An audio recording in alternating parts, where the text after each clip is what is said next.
Тоа не може никој да го каже. Тоа може да се каже на моментот на одлучувањето.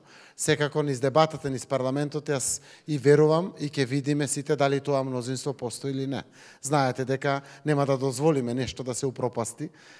Иницијативата е таа, ние разговаравме со многу пратеници, лично јас разговарав, пратеници најповеќе разговараа со пратеници и видовме дека постои една убава прогресивна маса на пратеници, која што секако е доволно сериозен мотив и причина да ги отвориме постапките, како што вчера тоа владата го направи.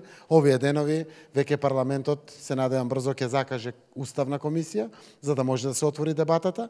Јас очекувам и низ креативниот дел на пратениците, преку уставната дебата, да се создава атмосфера благопријатна за сите, за да може да се и формира тоа двотретинско мнозинство, кое што по природен пат би требало да се формира.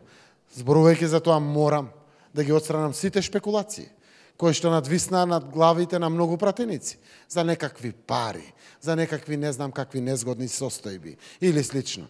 Реков уште од првиот момент, ова мора да оди во благопријатна атмосфера, во атмосфера на понесување на одговорност и одлучност за едината на Македонија. Ако сме на вистина за НАТО и за ЕУ, еве сега институциите, низ парламентот ќе треба тоа да го направат. Владата вчера тоа го направи. Е за НАТО и за ЕУ. Сега е парламентот наред. Граѓаните го направија на референдум со преку 91% од оние што одлучија на консултативен референдум да дадат патокас на Македонија. Сега се пратениците наред.